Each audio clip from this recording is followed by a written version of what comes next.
നമ്മളെ യാർഡിൽ വന്ന വണ്ടി കേട്ടോ, പൊളിക്കാൻ വേണ്ടി വന്നാണ്. പിന്നെ 2010 മോഡൽ റിഡ്സ് കേട്ടോ. എൻജിന് കാര്യങ്ങളൊക്കെ വർക്കാണ്, AC കാര്യങ്ങളൊക്കെ വർക്കാണ്, ലൈറ്റ് കാര്യങ്ങളൊക്കെ അത്യാവശ്യം നിറണ്ട്. പിന്നെ ഡോറ് കാര്യങ്ങളൊക്കെ പിന്നെ തട്ടുമുട്ടൊന്നുമില്ല കേട്ടോ, ഉഷാറാണ്, കുഴപ്പമില്ല. അകത്ത് വിൻഡോ സ്വിച്ച് കാര്യങ്ങൾ, മീറ്റർ കാര്യങ്ങളൊക്കെ ഒക്കെയാണ്. പിന്നെ പുറത്ത് ബ്രേക്ക് ലൈറ്റുകൾ രണ്ടും ഉഷാറാട്ടോ.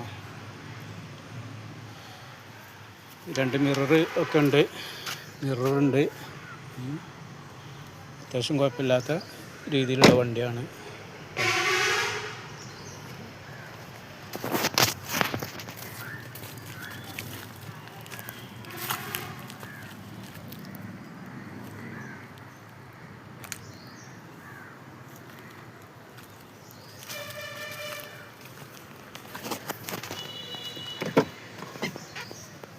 സീറ്റ് ഒന്നും വലിയ മോശമില്ലാത്ത സീറ്റ് കാര്യങ്ങളൊക്കെ ഉണ്ട് കേട്ടോ. ഓക്കെ.